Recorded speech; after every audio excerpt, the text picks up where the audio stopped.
Last topic क्या चला था आप लोग के बैच में? ईश्वर चंद्र विद्यासागर।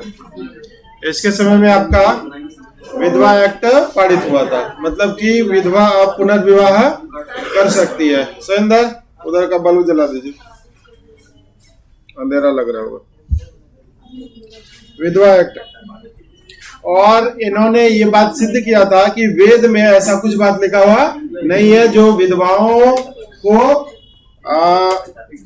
सती कर दिया जाए, अर्थात जिंदा जला दिया जाए। ठीक है, चलिए ईश्वर चंद्र विद्यासागर का लगभग कहानी समाप्त हो चुका था।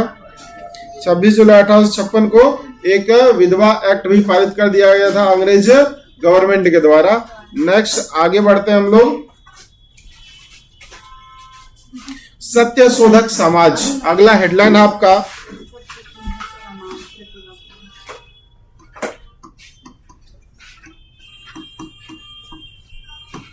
सत्य शोधक समाज। सत्य शोधक समाज आधुनिक भारत का इतिहास का सामाजिक एवं धार्मिक सुधार आंदोलन चल रहा है अपने बैच में।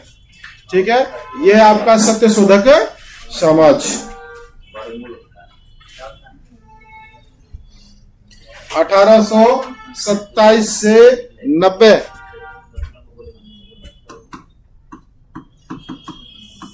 1827 से 90 तक ये चला है। ठीक है ना, ये आपका हेडलाइन है। लिखिए, ज्योतिबा फुले, नाम तो सुने ही होंगे ज्योतिबा फुले। लिखिए, ज्योतिबा फुले माली जाति में पैदा हुए।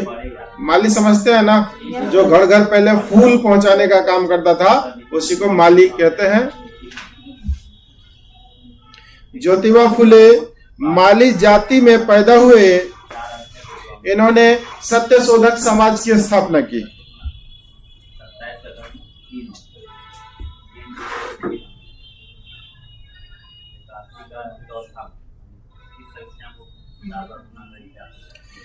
इन्होंने सत्य शोधक समाज की स्थापना की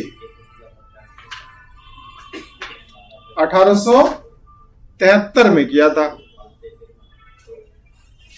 नेक्स्ट पॉइंट, इस समाज के नेता एवं सदस्य, इस समाज के नेता एवं सदस्य,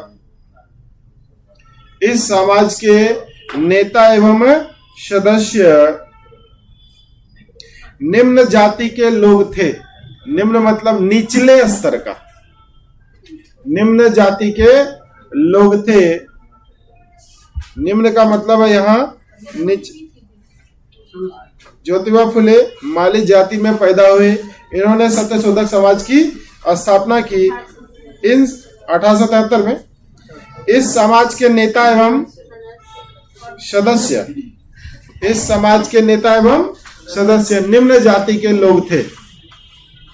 निम्न मतलब नीचे कुल का, निम्न जाति के लोग थे। नेक्स्ट पॉइंट, इसका उद्देश्य, नेक्स्ट पॉइंट, इसका उद्देश्य,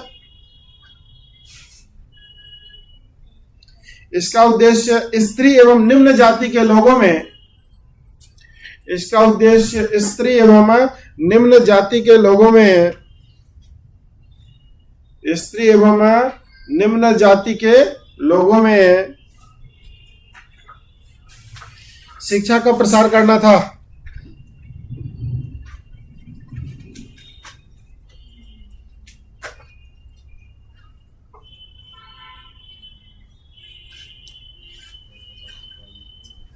शिक्षा का प्रसार करना था। नेक्स्ट पॉइंट, अपनी पत्नी सावित्रीबाई फुले, अपनी पत्नी सावित्रीबाई फुले की सहायता से, अपनी पत्नी सावित्रीबाई फुले की सहायता से पूना में एक बालिका स्कूल की स्थापना किया।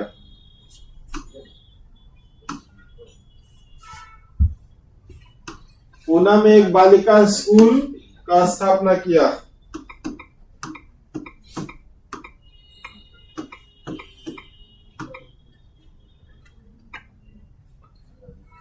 बालिका स्कूल का स्थापना किया। इसका पत्नी का क्या नाम था? सावित्रीबाई फुले।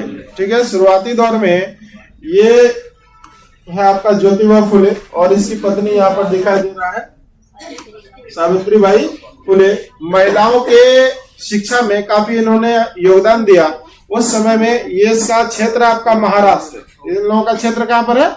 महाराष्ट्र। उस समय में महिलाओं को बिल्कुल शिक्षा लेने के लिए नहीं दिया जाता था और ये जब इसकी पत्नी सबसे पहली बार इन्होंने पढ़ना स्टार्ट किया, ये भी अनपढ़ थी, जब शादी किया था तो अनपढ़ थी, तो ज्योतिबा फुले ने उसको पढ़ाना स्टार्ट किया और जब वो पढ़ने जाती थी तो लोगों के द्वारा उसका विरोध किया जाता था और रास्ते में अगर वो चल रही होती है स्कूल जाने के लिए तो गोबर उठा उठा करके उनके शरीर पे लोग फेंकता था कि ये जब गंदा हो जाए तो स्कूल ना जाए, फिर लौट के घर चला जाए, और डेली ऐसा करता था। लेकिन फिर भी इतना स्ट्रगल के बाद वो स्कूल गई, शिक्षा ग्रहण की और महिलाओं के लिए काम किया। महिलाओं के लिए बालिका विश्वविद्यालय पुणे में खोला है, ठीक है, तभी जाकर के इतिहास में ये अमर हो पाई है, ठीक है। तो महिलाओं के शिक्षा के लिए काफी ज्यादा इन दोनों ने पति पत्नी ने मिलकर के काम किया है। जब ये इनसे शादी किया था इनका उम्र लगभग 12-13 साल का हुआ करता था, ठीक है। बाल विवाह ही पहले करा दिया जाता था, तो बाल विवाह के बाद इनका शादी हो गया। उसके बाद ये इनको पढ़ाया लिखाया, इतना स्ट्रगल फेस करने के बाद तब जाकर के दोनों ने बालिका के शिक्षा पर काम किया, क्योंकि हमारे समाज में अगर बालिका शिक्षित नहीं रहेगा, मतलब कि आधा जनसंख्या अगर शिक्षित नहीं रहेगा तो समाज आगे नहीं बढ़ पाएगा, जिस कारण से इन्होंने काफी संघर्ष किया था। चलिए नेक्स्ट आगे बढ़ते हैं। 1854 में विधवा के लिए 1854 में विधवा के लिए आश्रय खोला। आश्रय खोला मतलब कि समाज में अगर विधवाओं को नहीं रहने दिया जाता है तो हम एक आश्रम खोल रहे हैं। जैसे वृद्धा आश्रम होता है उसी तरह से एक विधवा आश्रम होगा जहां आकर के सभी रहेंगी। बात समझ में आया? किसके द्वारा खोला गया? सत्यशोधक समाज के संस्थापक ज्योतिबा फुले के द्वारा। नेक्स्ट पॉइंट, फुले के सामाजिक सुधार कार्यों के लिए, फुले के सामाजिक सुधार कार्यों के लिए, फुले के सामाजिक सुधार कार्यों के लिए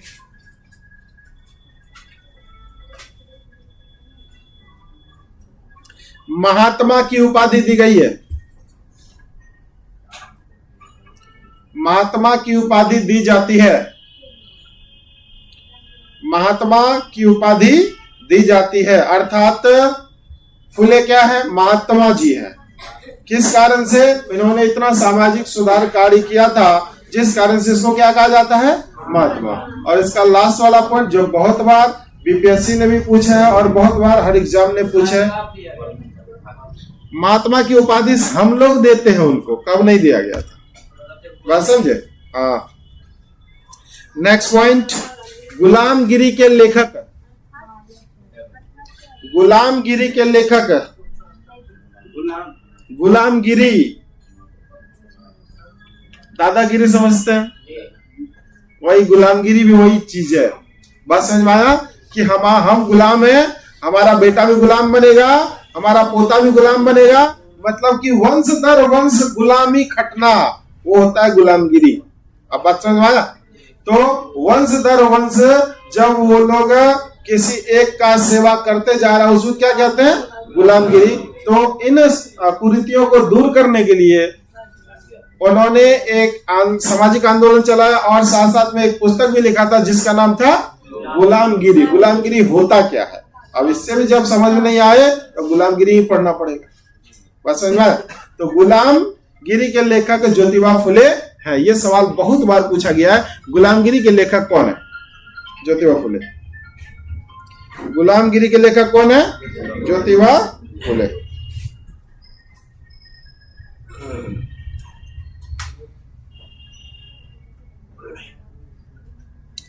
ठीक है। सामाजिक कार्य करने का क्षेत्र है महाराष्ट्र। सामाजिक कार्य करने का क्षेत्र है महाराष्ट्र। जी हाँ, मतलब कि अगर ये पूछा जाए सत्यशोधक समाज की स्थापना कहां पर किया गया था तो महाराष्ट्र में। कहां पे? महाराष्ट्र।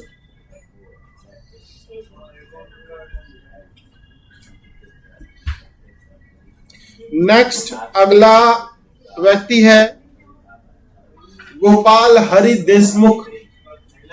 जी हाँ, हेडलाइन गोपाल हरि देशमुख, लोक हितवादी इसको कहते हैं। गोपाल हरि देशमुख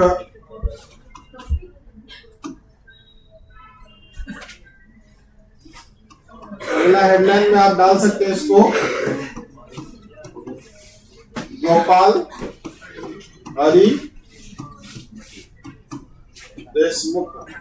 इसको हम लोग लोक हितवादी भी बोलते हैं, लोक हितवादी अर्थात लोगों के हित में सोचने वाला, लोगों के हित में काम करने वाला को क्या कहते हैं? लोक हितवादी। ठीक है, लिखिए लिखिए ये महाराष्ट्र के समाज सुधारक थे। ये महाराष्ट्र के समाज सुधारक थे और न्यायाधीश भी थे। ये महाराष्ट्र के समाज सुधारक थे और न्यायाधीश भी थे। टू द पॉइंट पर आते हैं, केवल इंपॉर्टेंट लाइन।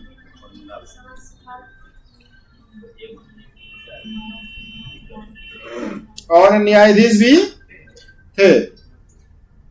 ठीक है, नेक्स्ट पॉइंट, प्रभाकर पत्रिका। बहुत बार पूछा भी गया है, प्रभाकर पत्रिका किसने लिखा? गोपाल हरि देशमुख ने लिखा। प्रभाकर पत्रिका हितेचु पत्रिका, कोमा दे करके लिखते जाइए। बहुत सारा पत्रिका इन्होंने लिखा है, इसलिए इसके बारे में, पत्रिका के बारे में पूछा जाता है। हितेचु के लेखक कौन है? सीधा सीधा सवाल होता है, गोपाल हरि देशमुख। कभी हिस्ट्री में नाम भी नहीं सुनते हम लोग, लेकिन ये सवाल में आ जाता है। जो नहीं पढ़ते हैं अक्सर वही पूछा जाता है। ठीक है, हितेचु पत्रिका। ज्ञान प्रकाश, सब सवाल पूछा गया है। जितना पत्रिका है ना इसका, सबके बारे में पूछा गया है। बीपीएससी का प्रीवियस ईयर क्वेश्चन देखिएगा एक बार। ज्ञान प्रकाश, कोमा इंदु प्रकाश। इंदु प्रकाश के लेखक कौन है? गोपाल हरि देशमुख। इंदु प्रकाश। लोकहितवादी, लोकहितवादी अपने उपनाम पर भी इन्होंने पत्रिका छापा। लोकहितवादी। पीरियोडिकल्स, पीरियोडिकल्स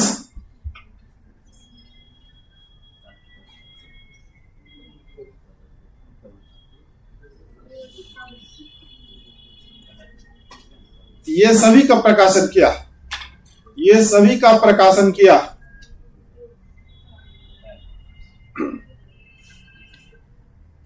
ये सभी का प्रकाशन किया। अतः अगला हेडलाइन आपका गोपाल गणेश अगरकर। गोपाल गणेश अगरकर। अगला है आपका गोपाल गणेश अगरकर। लिखिए, ये भी महाराष्ट्र के सामाजिक सुधारक थे। क्षेत्र तो पता होना चाहिए किस क्षेत्र से ये लोग बिलोंग करते थे। ये भी महाराष्ट्र के समाज सुधारक थे।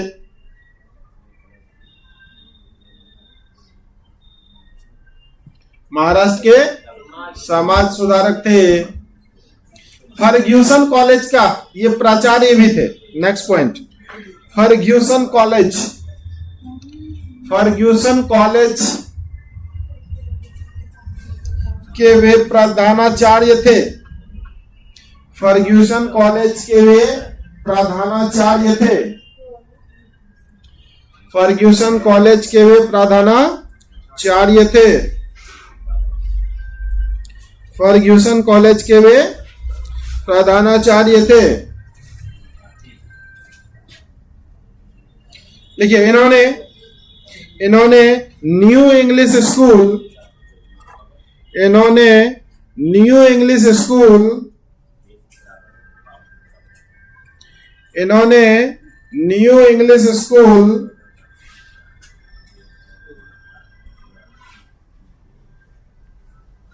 Deccan education society, Deccan education society, Deccan education society और फर्ग्यूसन कॉलेज, और फर्ग्यूसन कॉलेज,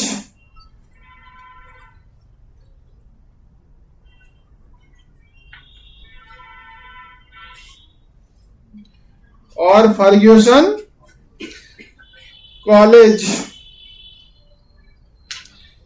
के सह संस्थापक थे, के सह संस्थापक थे, के सह संस्थापक थे, के सह संस्थापक थे। नेक्स्ट वन, तिलक द्वारा शुरू किया गया केसरी, नेक्स्ट पॉइंट, तिलक द्वारा शुरू किया गया केसरी, तिलक द्वारा शुरू किया गया केसरी का प्रथम संपादक भी यही था, केसरी का प्रथम संपादक भी यही था।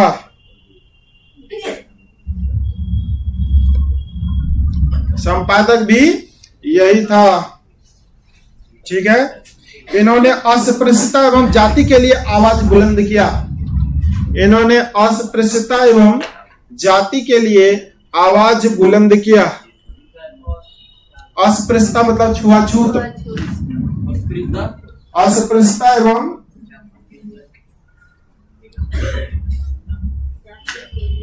जाति के लिए आवाज बुलंद किया,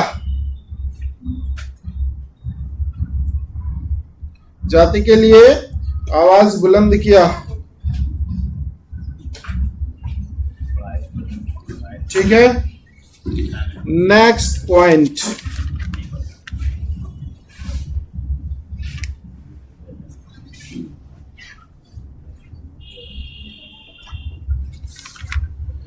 the servant of Indian society के संस्थापक, नेक्स्ट पॉइंट है, लिखिए the servants of Indian society, the servants of Indian society की स्थापना 1905 में, the servant of Indian society की स्थापना 1905 में।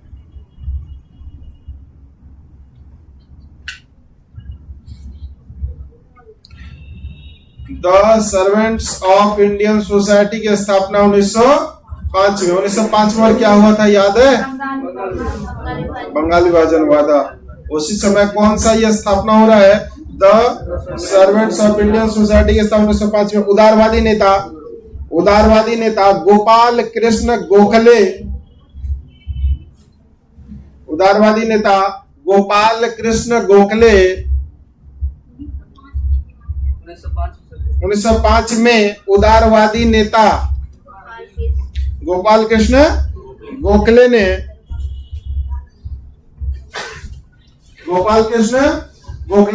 एम.जी.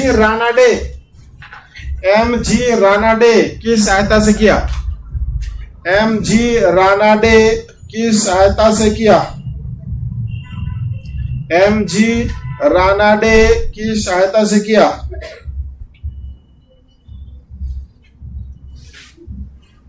एम.जी. रानाडे की सहायता से किया। ठीक है ना। Next point, social service league के संस्थापक, सोशल सर्विस लीग। जब भी पॉइंट लिखते हैं तो एक लाइन का बीच में गैप जरूर दें ताकि आपका कॉपी सुंदर लगे और पढ़ने में माथा दर्द नहीं करे। और नोट्स ऐसा नहीं बना लीजिए कि एकदम लगे होच पोच है और पलटने के साथ मन करे बंद कर दे और इसके अच्छे अच्छा तो हमारा इंस्टाग्राम है। बात समझ में आया? इसीलिए कॉपी एकदम इंस्टाग्राम से भी सुंदर दिखना चाहिए, कहने का ये मतलब है हमारा। बात समझ में आया? नहीं है तो करना पड़ेगा, बनाना पड़ेगा। बात समझ में आए ना? नहीं कीजिएगा तो फिर माथा दर्द स्टार्ट होगा, नोट्स देख करके पढ़ने का मन नहीं करेगा, है ना। कहने का मतलब है घर में अगर लड़ाई करने वाला पत्नी आ जाए तो घर जाने का मन ही नहीं करेगा आपको। सही बात है कि नहीं है? अगर पत्नी अच्छा है तो हरदम घरे जाने का मन करेगा। बात समझ में आए ना? तो अगर कॉपी अच्छा लिखा हुआ रहेगा तो बार बार उसको पलट करके देखिएगा। अगर गंदा लिखा हुआ रहेगा तो देखने का मन बिल्कुल नहीं करेगा। तब तो आप पढ़ाई नहीं, केवल टाइम पास कर रहे हैं। बात समझ आ रहा? इसीलिए जरूरी है कि आप साफ सुथरा और अच्छे तरीके से लिखें। और हम कई बार कह चुके हैं, जो भी छात्र सिविल सर्विस की तैयारी करते हैं, बीपीएससी का तैयारी कर रहे हैं, यूपीएससी की तैयारी कर रहे हैं, अभी से आदत डालिए सादा कॉपी में लिखने का, क्योंकि मेंस की जो परीक्षा होती है वो सादा कॉपी में होती है। जब आप अभी से लिखेंगे तो सुंदर लिखावट आएगा। ठीक है? अभी भी बच्चा जैसे लाइन वाला कॉपी सब लेकर के आते हैं और लिखना प्रारंभ कर देते हैं, है ना। सही बात है कि नहीं है? तो इसको बदलिए। क्या कभी कोई एप्लीकेशन या लेटर लाइन वाला कॉपी में लिखा जाता है? तो फिर काहे लिखते हैं? लाइन वाला कॉपी काहे दिया गया था आप लोग को पता है? हाँ, ताकि आप सीधा सीधा लिख सके। और 4 लाइन का एक इंग्लिश वाला कॉपी दिया था, याद है? काहे ला? ताकि जो एडजस्ट है एच को ऊपर तक नहीं, एच को बिचलके तक रखे। सही बात है कि नहीं? तो अब वो लाइन वाला कॉपी हट गया, फिर भी एच वैसे है कि नहीं है या नहीं है? बात समझ में आना? इसीलिए अब उसका आदत को भूलिए, अब सादा कॉपी में लिखना प्रारंभ करिए। अगर लंबा लाल बत्ती वाला ख्वाब रखते हैं तो ऐसे पास तो करिए जाइएगा, पता है, लेकिन लाल बत्ती एक अलग जिंदगी का माहौल बदल देता है भाई। बात समझे ना? जिंदगी एक बार मिला है, बढ़िया से तैयारी करिए, ये मौका जिंदगी में दोबारा नहीं मिलेगा। ठीक है? अभी एडीओ का वैकेंसी भी आया हुआ है, बहुत सारे लोग भरे होंगे, है ना। और ये लेवल आपका उस लेवल में दे रहे हैं जहां यूपीएससी बीपीएससी का छात्र पटना दिल्ली में रह करके पढ़ाई करते हैं, जो आप एटलस क्लास में अध्ययन कर रहे हैं। बात समझ में आया? हिस्ट्री इतना डीप में कोई संस्थान नहीं जाता है। बात समझे? बस सिविल सर्विस वाले छात्र ही इतना डीप में पढ़ते हैं। और आप लोगों ने कहा कि सर इतना डीप में पढ़ा दीजिए, तो इसीलिए इतना डीप में चल रहा है पढ़ाई। बात समझ में आया? इतना में नहीं तो हिस्ट्री का आधुनिक भारत इतिहास समाप्त हो चुका होता। बात समझे ना? अभी तो गांधी युग पर हम पहुंचे भी नहीं है। बात समझे? इसलिए बढ़िया से तैयारी करिए। चलिए नेक्स्ट आगे बढ़ते हैं। हर लाइन के बीच में जब कोई अगला पॉइंट आता है, क्योंकि ये सब के सब पॉइंट इंपॉर्टेंट है एग्जाम के दृष्टिकोण से, कोई फालतू पॉइंट है ही नहीं। इसीलिए हर जो पॉइंट होता है अगला पॉइंट, उसके बीच में एक लाइन का गैप जरूर दीजिए, कंजूसी मत करिए। बात समझ में आया ना? यही मौका है अच्छे से पढ़ने का, नहीं तो फिर बेकार हो जाएगा, सब नोट्स बर्बाद हो जाएगा, आपका कुछ भी नहीं समझ में आएगा। चलिए नेक्स्ट, सोशल सर्विस लीग के संस्थापक गोखले के समर्थक, सोशल सर्विस लीग के संस्थापक गोखले के समर्थक नारायण मल्हार जोशी ने किया। नारायण मल्हार जोशी ने किया। सोशल सर्विस लीग के संस्थापक गोखले के समर्थक, उसको पोस्ट में भी डाल सकते हैं गोखले के समर्थक को, नारायण मल्हार जोशी ने किया। सीधा सीधा सवाल होता, सोशल सर्विस लीग के संस्थापक नारायण मल्हार जोशी हैं। गोखले इसलिए लिखाए हैं क्योंकि ये उदारवादी नेता है, ताकि आप इसको समझ सके। नेक्स्ट पॉइंट लिखिए, नारायण मल्हार जोशी ने ही, बहुत बार ये सवाल पूछा जा चुका है, भले लिखने में कठिनाई हो, पढ़ने में कठिनाई हो ये सब वर्ड, लेकिन बहुत बार सवाल पूछा जा चुका है। लिखिए, नारायण मल्हार जोशी ने 1920 में Akhil Bharatiya trade union, BPSC में पूछा गया सवाल है ये, प्रीवियस ईयर क्वेश्चन देखिएगा एक बार। Akhil Bharatiya trade union, trade मतलब होता है व्यापार करने वाला एक संगठन, अखिल भारतीय ट्रेड यूनियन कांग्रेस की स्थापना की। पूछा गया सवाल है बीपीएससी में, अखिल भारतीय ट्रेड यूनियन का स्थापना किसने किया? नारायण मल्हार जोशी ने। जो नाम आप कभी जिंदगी में सुनते नहीं है वो सब आ रहा है। नारायण मल्हार जोशी ने। अखिल भारतीय ट्रेड यूनियन का संस्थापक कौन है? नारायण मल्हार जोशी। चलिए नेक्स्ट पॉइंट पे आते हैं। अगला छोटा सा हेडलाइन आएगा, रामकृष्ण परमहंस। छोटा सा इस तरह का हेडलाइन। अगला आदमी आ गया है कौन? रामकृष्ण परमहंस। रामकृष्ण परमहंस 1836 से 86 के मध्य इनका काल रहा है। 1836 से 86 रामकृष्ण परमहंस के बारे में जानते हैं हम लोग। लिखिए, ये कलकत्ता के काली मंदिर के पुजारी थे। बताइए, इतना ज्यादा फेमस हो गया, कलकत्ता के काली मंदिर के पुजारी हुआ करते थे। ये कलकत्ता के काली मंदिर के पुजारी थे। ये कलकत्ता के काली मंदिर के पुजारी थे।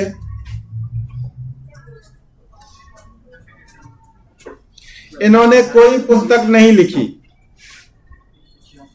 इन्होंने कोई पुस्तक नहीं लिखी। अगर गलती से इसका नाम दे देता है तो इसको पहले काट दीजिएगा। कोई किताब पत्रिका नहीं छापा। ये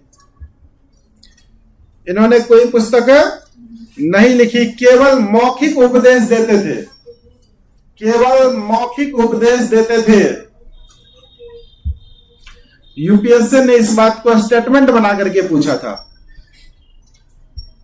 बात समझे? केवल मौखिक उपदेश देते थे।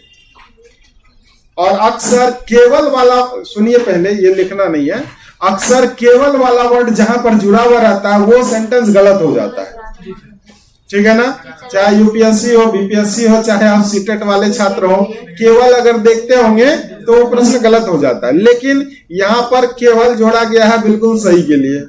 बात समझ आया? इसलिए यूपीएससी ने इस सवाल को स्टेटमेंट बना करके पूछा था कि निम्न कथन पर विचार करिए। बात समझ में आया? तो रामकृष्ण परमहंस के द्वारा केवल मौखिक उपदेश दिया जाता था। तो केवल वर्ड यहाँ पर लग रहा है कि नेगेटिव, केवल ऐसा कैसे हो सकता है, लेकिन वाकई में ऐसा था। चलिए नेक्स्ट पॉइंट। कलकत्ता विश्वविद्यालय में भी वे उपदेश दिए थे। कलकत्ता विश्वविद्यालय में भी वे उपदेश दिए थे। इसी का उपदेश सुनेगा एक महान व्यक्ति पैदा लेगा अभी। हाँ, स्वामी विवेकानंद। कलकत्ता विश्वविद्यालय में भी उपदेश दिए थे। कलकत्ता विश्वविद्यालय में भी उपदेश दिए थे। इनके उपदेश से नरेंद्र दत्त, इनके उपदेश से नरेंद्र दत्त काफी प्रभावित हुए थे। इनके उपदेश से नरेंद्र दत्त काफी प्रभावित हुए थे, जो आगे चलकर, मजा आ गया, जो आगे चलकर स्वामी विवेकानंद के नाम से विख्यात हुए। जो आगे चलकर स्वामी विवेकानंद के नाम से प्रसिद्ध हुए। जो आगे चलकर स्वामी विवेकानंद के नाम से प्रसिद्ध हुए। तो किसके उपदेश से प्रभावित हुआ था स्वामी विवेकानंद? ठीक है। और ये उपदेश उसको कहाँ मिला था? कलकत्ता विश्वविद्यालय में। ठीक है। और बाद में वो क्या बन गया? स्वामी विवेकानंद। स्वामी विवेकानंद। बात समझ आया? पहले सीधा सवाल ये भी पूछा जाता है, स्वामी विवेकानंद का बचपन का नाम क्या था? नरेंद्र दत्त। आप बात समझ में आया? ये सवाल भी कई बार पूछा गया। थोड़ा सा दिमाग को ब्रॉड करिए और चारों तरफ से सोचिए। चलिए नेक्स्ट पॉइंट।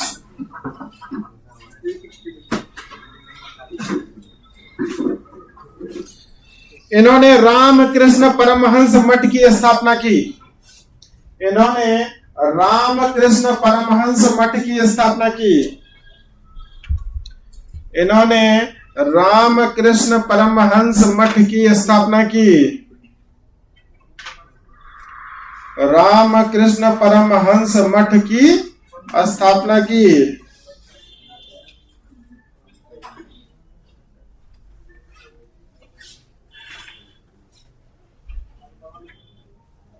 ठीक है, लिखिए। रामकृष्ण परमहंस का विवाह शारदा देवी से हुआ था।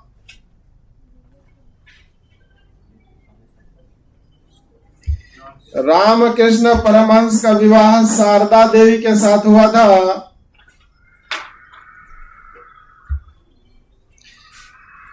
पांच वर्ष के उम्र में।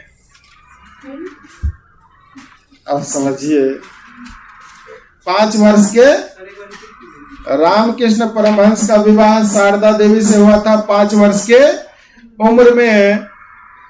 तभी रामकृष्ण का उम्र 23 साल का था। तभी रामकृष्ण का उम्र 23 साल का था। अब समझिए, 5 साल की छोटी बच्ची से पहले बाल विवाह ऐसे करा दिया जाता था। बात समझे ना। लेकिन जो समझदार व्यक्ति होते थे वो तो उनको बड़ा करके अच्छे से पढ़ा लिखा करके आगे बढ़ाते थे। जैसे ज्योतिबा फुले की पत्नी सावित्रीबाई, वो उसका भी तो विवाह बचपन में ही हुआ था ना। अक्सर इतना ज्यादा हावी था बाल विवाह, जरा समझिए, 5 साल की उम्र में शादी करा दिया जाता था। बात समझ आया? कितना बड़ा कुरीति था समाज का, जरा समझिए।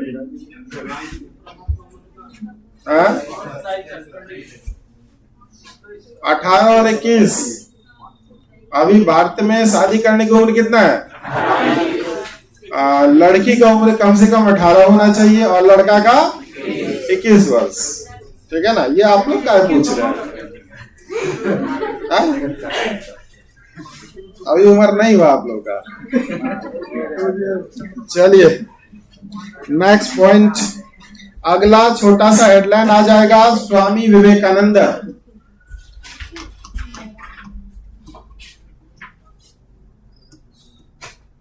स्वामी विवेकानंद। स्वामी विवेकानंद, ठीक है, लिखिए। स्वामी विवेकानंद, छोटा सा हेडलाइन दिए, लिखिए। जन्म 1862। जन्म 1862, वही ऊपर में लिख दीजिए ना, क्या दिक्कत है, या नीचे ही लिखिए, कोई दिक्कत नहीं है। जन्म 1862, लिखिए। 1897 में 97, 1897 में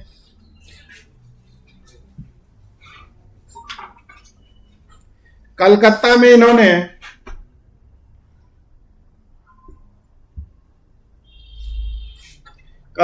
में इन्होंने रामकृष्ण मिशन की स्थापना किया। रामकृष्ण मिशन की स्थापना किया। रामकृष्ण मिशन का स्थापना किसने किया? स्वामी विवेकानंद ने। काहे किया होगा जरा बताइए? क्योंकि पहली बार रामकृष्ण परमहंस नाम के व्यक्ति से ही, उपदेश से ही इसका जीवन बदला और ये नरेंद्र दत्त से स्वामी विवेकानंद बन गए। इस कारण से अपने गुरु को याद रखने के लिए एक संस्था बनाया जिसका क्या नाम था? Ramakrishna Mission. Ramakrishna Mission. Next point. 1893 में 1893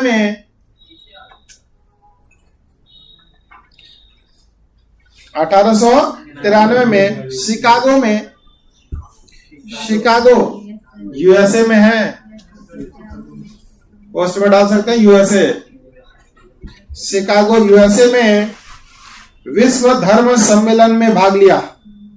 विश्व धर्म सम्मेलन में भाग लिया। विश्व धर्म सम्मेलन चल रहा था 1893 में शिकागो के यूएसए में। बात समझे ना। वहां पर भारतीय लोगों को वैल्यू नहीं दिया जाता था कि भारतीय लोग को तो कुछ भी आता नहीं है ना। और भारतीय की तरफ से यही गया था स्वामी विवेकानंद धर्म सम्मेलन में भाग लेने के लिए। ठीक है।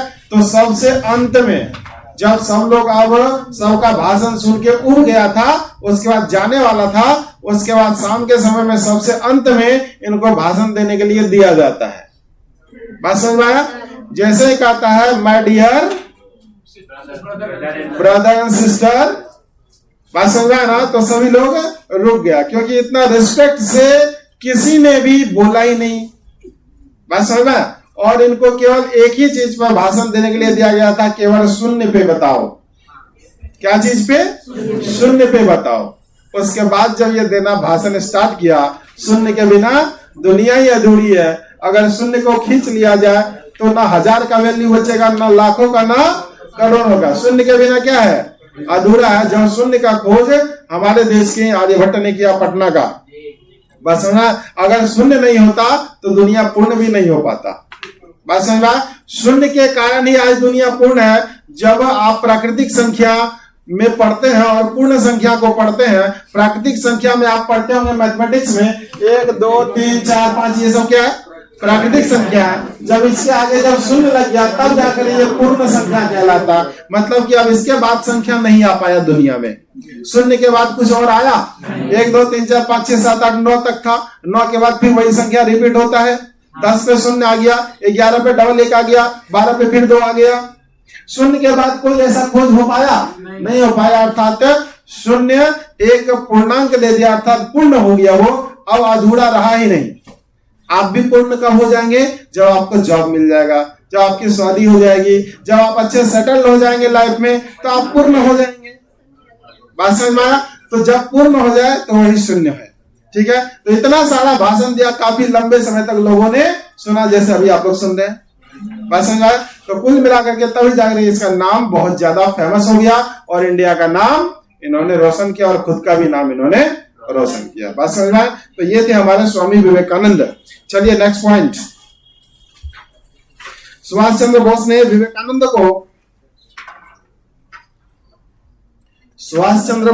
विवेकानंद को आध्यात्मिक पिता कहा था। अध्यात्म का पिता है आप, आध्यात्मिक पिता कहा था। सुभाष चंद्र बोस ने स्वामी विवेकानंद को आध्यात्मिक पिता कहा था। आप अध्यात्म के क्या हैं? पिता है।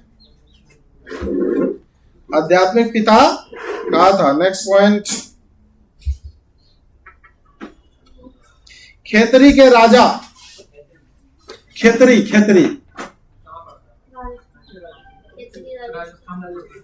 राजस्थान में पड़ता है। खेतरी के राजा अजीत सिंह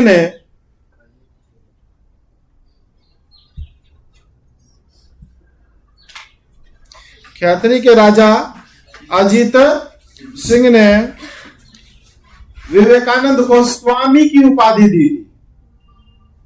बहुत बार ये पूछा, विवेकानंद को स्वामी की उपाधि दी थी। इसके बाद यह बन गया स्वामी विवेकानंद। बचपन का नाम नरेंद्र दत्त था। इसके बाद इसका नाम क्या हो गया? स्वामी विवेकानंद। किसने दिया था स्वामी का उपाधि? खेतरी के राजा ने दिया था। अगर पूछ दे खेती का राजा कौन था तो नाम भी बता दीजिएगा। ठीक है ना?